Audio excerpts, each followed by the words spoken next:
Warhammer 2 is pretty much over now as we wait for Warhammer 3, so we can tell which lords are the best in this final state of the game. These are my 5 picks for the strongest lords that is mostly based on their single battle performance, who can pump out the most damage and work in a single battle. I think most of these you could honestly put in any order in terms of ranking and top 5, but I think the last one is really the best one and the top one, claiming the mantle of strongest Warhammer 2 lord. But who's it going to be? Before we get into that though, please do give me 1 minute of your time to watch this sponsored ad, which helps support this channel and keeps me bringing you the videos.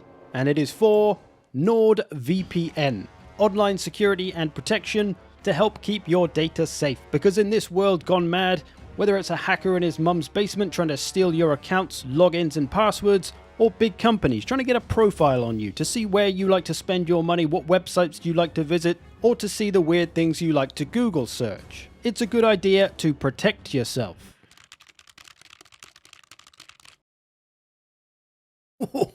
And protecting yourself is incredibly simple with the NordVPN app. Just one click on your desired server and boom, you're safe. You can even make it look like you're in a different country, potentially giving you access to content on media apps and websites that you might not get in your country.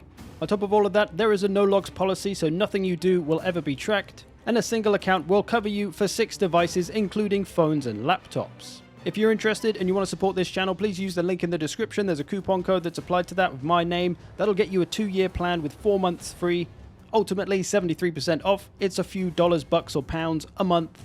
That is the price of data safety. NordVPN. On to our first lord then, who was probably one that was overlooked for a fair old time until CA decided to give him a sparkly rainbow pigeon. It's Benedict Cumberelf, Technus. Show us your face, Technus, come on. Don't be shy. Come on, buddy. There he is. Oh, you need some sleep. So Technus is a lord that, without his arcane phoenix, probably isn't up to too much. The Phoenix gives him a lot of speed, a lot of damage, which is armor piercing. Still a little bit lacking in the armor, but he has that physical resistance. He has one of the nicest magic lore book collections as well. Lots of great spells in there. But given his speed and damage output, he can get into melee, he can chase stuff, he can be disruptive to missile units and things like that. He can get out of there quickly if he needs to. But even if he does take some damage, he's got health potions he can use, and 4 of them. So he's got lots of healing for himself. Not to mention his magic, you'll probably bring the heal along, which of course can be used on your more important friendly troops, or even himself if he really needed it. So that's always a big power to have, healing. And then his other great spell choices, Flock of Doom, Net of Amatok, both of those can be very useful. And he has that Bound Fiery Convocation, which is basically free damage that he can put out, provided you can use it well. And his damage can really rack up over time, and I think that's the thing with Technus. He's not like a big damage dealer really fast. He does his damage over the course of the battle because he has quite an easy time staying alive as long as you look after him, you keep him healed up, you get him out of bad situations, and he just becomes an absolute pain in the ass for enemies to try and kill. And also because he can move so fast, he can find those matchups quickly. He can find a good matchup, attack it until it turns into a bad matchup when another unit comes along, and then move on to somewhere else and find another good matchup. So he can keep his damage coming through the entire battle without ever really slowing down, and he can be an absolute nightmare, as anyone who's faced him will probably know. So Technus, who was once overshadowed by Alariel, has now come into his own, not only as the strongest lord choice for the High Elves, but as one of the strongest in the freaking game. Our next lord has always been a strong choice for the Lizardmen. It's Lord Mazdamundi, specifically on his big boy Zlak. And without Zlak, Mazdamundi can still be a decent lord, but he is much better and much more dangerous on his big Stegodon boy, because not only does it give him mobility, give him nice charge damage and big melee damage, he also has a ranged attack, which is always going off as well while he's fighting. So really, Zlak is the damage machine here, and Mazdamundi just kind of lazily sits on the top. I'm not actually sure why I put him in this list. He's not that good, is he? He just sits on top of him and occasionally casts a spell, you lazy, lazy toad. And as if Zlak wasn't doing enough work already, the fear and terror he brings can also help rout things away nice and quickly for Mazdamundi, provided he's kept charging around most of the time.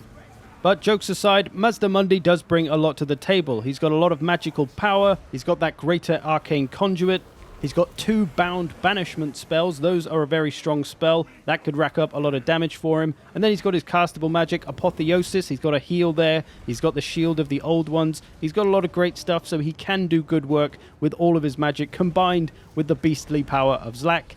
Together, they can rack up thousands of damage value in a single battle. Not to mention as well the toughness and resilience of Mazdamundi on Zlak. Big health pool, lots of armor, good leadership. He's hard to get rid of.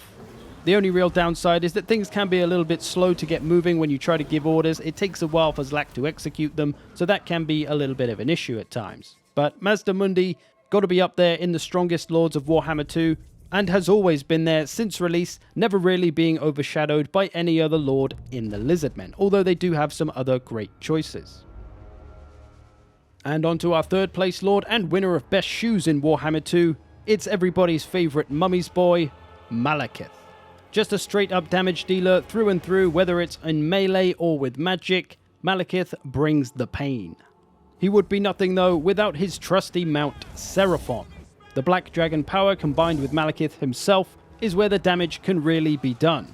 So having a dragon at his disposal, Malekith can get a lot of work done in melee, big armor piercing damage, 520, pretty beefy melee attack for Malekith as well, so lots of damage to be done there, lots of mobility too. It's a dragon, it's flying, it can get around nice and easy. And of course, as a dragon, it has a breath attack, and it has 3 of them, which yields a lot of damage value, provided that you use them well. So the dragon alone bringing a lot of power to the table, but Malekith is still a decent melee fighter himself, and of course he has the magic, and all you really need with Malekith is Soul Stealer, if nothing else. You can bring some of the other spells, Chill Wind or whatever, but Soul Stealer is essential for him because not only does it damage enemy lords and heroes really well, but it'll act as a heal for Malekith himself, thus making him much tougher and giving him more survivability.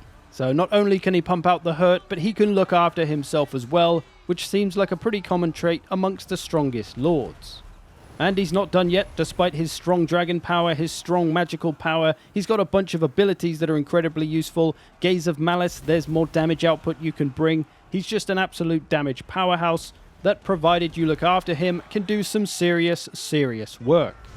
So Malekith, one of the strongest lords in the game, and has been again much like Mazdamundi since the release of Warhammer 2, and has never really been topped by any other lords from the Dark Elves. They've got some other great choices, Morathi, Malice, but Malekith is ultimately still the king.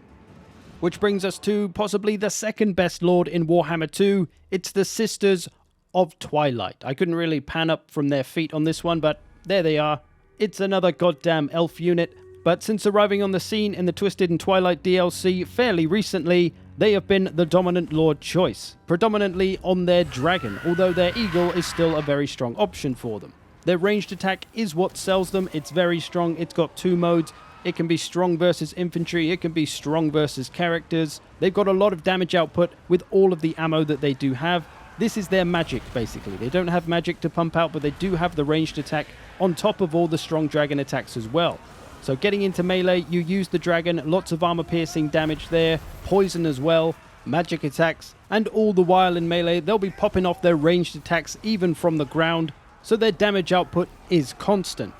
And obviously, being on a dragon, breath attacks. 3 more of those, lots of damage to be done with those, provided you use them on the big expensive units. That's probably 500 to a grand's worth of damage value right there, potentially.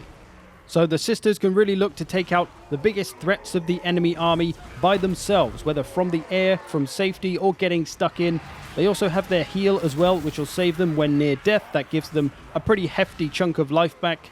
And they can take on just about anything. Because of their ability to change their missile attack up and make it anti-large, they can go after lords, which are very typically large, or any single entity for that matter, other dragons, other single large ground monsters, monstrous infantry even.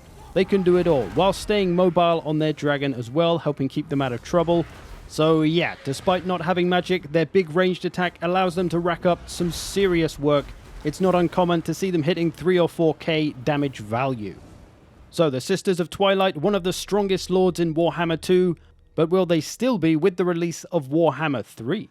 We shall see. But who is the best? Who's the number 1 strongest lord in Warhammer 2 then, if not one of these 4? Well, I think there's only one it can be. As the last great Count of Stirland, mine claim is the truest. I should be Emperor.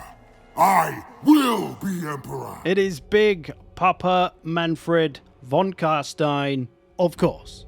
He's built a little bit more special than most and has been in the game since day one, since Warhammer 1 base game release. He's been there, a true veteran of the battlefield, and naturally he's at his strongest when on his zombie dragon, which provides all those dragony benefits we've seen already. Lots of melee damage power, armor piercing, breath attacks, not to mention the flying and mobility of a dragon. So he's got all that going for him in the dragony sense, but Manfred himself is a pretty special character.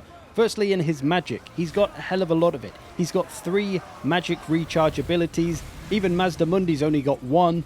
He's also got 2 full spell lore books, which no other lord has. Including the zombie favorites, you can bring Invocation of Nehek and Raise Dead, which is of course incredibly useful for the vampire counts. And then from the Lore of Death, you could bring Spirit Leech, or Soul Blight, or Fate of Yuna. You got some great choices there, so Manfred has a whole bunch of options.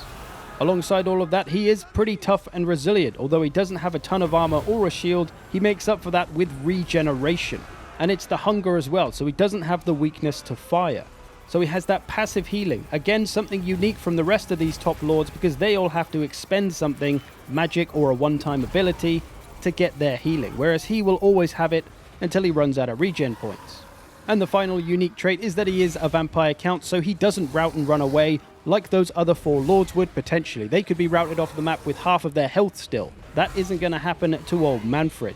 And even though a lot of his magic is used up on healing his army and spawning up zombies, he can still put up the big numbers of damage value. As you can see here, nearly 4,000, and he's barely lost any health. Absolute savage.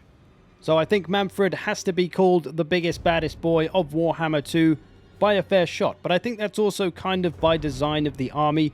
All of the undead rely on their vampire master, right? They're the all-powerful being, so they have to be super strong to make up for their army's lack of power. Which is why when you play vampire counts, if you let your lord die, it's pretty much game over at whatever stage of the battle. But there it is, Manfred von Carstein, best lord in Warhammer 2. But there we go. What do you reckon? These are my choices, of course. This is a subjective thing. Different people might have different ones. Some honorable mentions, though, to Throt the Unclean, Archaon the Everchosen, Luen Leoncoeur. There was a few others that I considered for this video, but I think these ones ultimately topped it, and you can see a lot of things in common between them, right? A, they're all on mounts, right? They're big, heavy mounts that can do a lot of damage. 3 of them are dragons, which provide high mobility. 4 of them are flying, so even more mobility. They all have some way to heal themselves. That was an important part of choosing these. They all have big damage output potential. 4 of the 5 are casters as well, so they can do well in melee, and they have that magic to get damage from. Or in the sister's case, they have their ranged attack. Whereas someone like Luen, he only has his melee attack. He doesn't have any magic to use, he doesn't have a ranged attack to use, so he wasn't quite of the same caliber as these 5. Although he can still pump out a lot of damage and is probably by far the best tanky lord of all of them, with that crazy regeneration and his abilities. As for Archaon, big tough melee boy, he can do a lot of damage in melee. He's got the fire magic as well, but no way to heal himself. And his mount is a horse that's too small for him, so, you know. As for Throt, he's got the regeneration, he's got crazy mobility on his Brood Horror, but his damage output isn't quite as fast or as reliable, shall we say, as having magic or a ranged attack. He does have some nice heals and can spawn rat ogres, but didn't think it was quite as good as what these 5 lords could do. But there we go, that's what I think. Let me know what you think. Hope you enjoyed this. Thanks for watching. See you in the future.